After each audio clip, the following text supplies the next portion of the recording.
If you've ever wondered if crystal healing is real and how it works, well, I'm going to explain that to you in just a few short minutes. And I want to be clear in this video that though there is absolutely scientific foundation to how crystals support us vibrationally, there's also a woo-woo side to this modality. And so I just want to really draw that boundary about where the science is and then where the woo-woo is.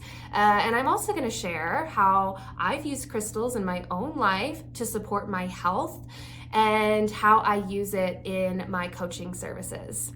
So crystal healing is actually really easy to understand when you look at our life through the lens of quantum mechanics.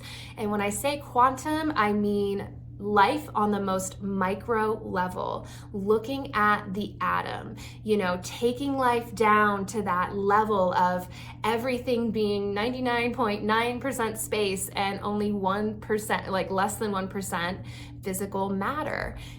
Everything has an energy field. And everything physical that materializes in our world is the result of an underlying frequency. And that's really where crystals begin to become really cool to look at, because when you look at a crystal at a microscopic level, through a microscope, what you would see is what is termed a geometric fractal. And by this, I mean it is a repeating geometric pattern again and again and again and again and again. Basically, the atoms of a crystal assemble in a highly organized way. In physics, they term this as syntropy. And this highly organized, highly structured atomic structure that a crystal has, it produces a very coherent frequency. While our energy fields, the energy field of a human, could be said to be incoherent. There's a lot of energy working in different ways. We're really complex organisms, organic matter that has a tendency towards entropy, which is disorganization. And so what happens when we work with crystals is we bring coherency, strong frequency, organized frequency into our field that can really help us find more coherency in our feelings. It helps us move energy. Crystals store energy, they transmute energy, and all of this might sound a little woo-woo, but that's why crystals are used as computer chips. Quartz specifically is one of the most used materials to keep time, to keep highly ordered time, among other things, to store data. There's a lot of really cool properties that crystals have, which are why they are used in certain technologies. And so it's really, that is the fundamental principle. When you bring a crystal into your space, into your field, you are bringing a very strong, coherent, geometrically stable frequency that now your energy field is interacting with, that allows you to shift your frequency into a different state, which can ultimately help you at different times.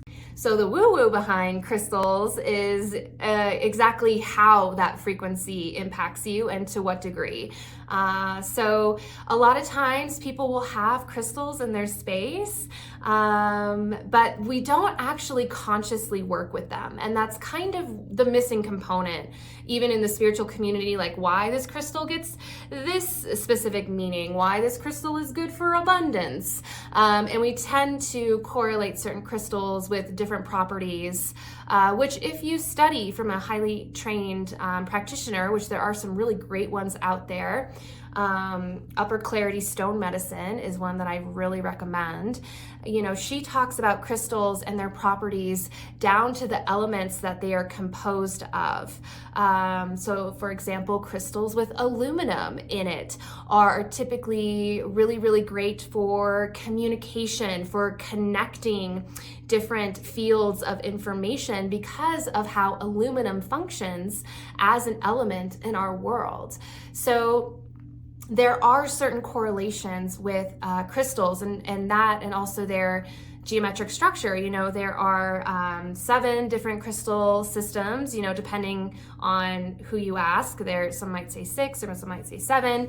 But really the geometric structure of a crystal also corresponds with how it energetically works with your field. So for example, hexagonal crystals are generally amplifying of energy, while others are good for different purposes. So the degree to which a crystal will impact your field, it's probably a very individual felt experience, which just depends on how sensitive you are as well to energy, which you can improve as you practice. As I've worked more with crystals on my own body, I've become more sensitive to the frequency of certain crystals, and which has allowed me to consciously tap into them so they can be more effective for me.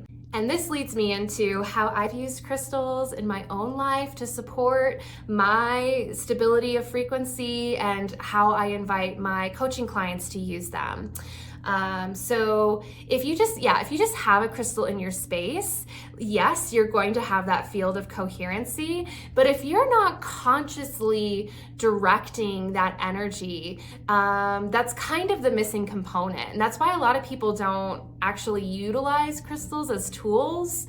Your conscious focus, you as a conscious director of energy, is a really powerful part of crystal healing. If you bring a crystal into your field with a certain intention, especially when that intention harmonizes with the components of that crystal, well, now you are amplifying just through your conscious focus that frequency in your field, rather than just kind of bringing a crystal in and not really knowing what it's for, and then it's just not really directed energy. And we as humans are like directors of energy. And so I use crystals in my meditations all the time with the intention of them creating more coherency, me connecting to that coherency, which has supported me in reaching deeper levels of meditation. It's also helped me during states where I feel like I'm spiraling in anxiety or frustration, or I feel like there's just a static in my field. I can really bring a crystal in and utilize that to cleanse and clear and connect again to coherency, which then expands that in my own field.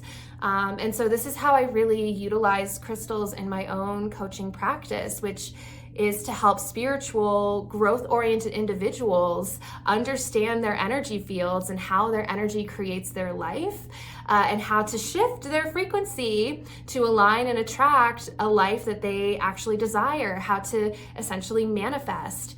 And crystals are a tool in this work. They can help you be more effective and successful at this. I use crystal grids, and I set crystal grids with intention, which basically sets a field in our world that is vibrating at a certain frequency to amplify what I'm working with, what I desire to call into my life. And so if you are curious to learn more about my coaching services, I also do in-person crystal healing sessions. So if you're like going through a chapter or like really grief, or you're wanting to clear something, or you're wanting to connect deeper to your heart, or whatever it might be, I can help you work with crystals with that intention, with a specific body grid, what crystals would be good for what use. And you can find that information below. And I hope this kind of cleared some things up with crystal healing and where you can really use crystals in your life for your own growth and evolution.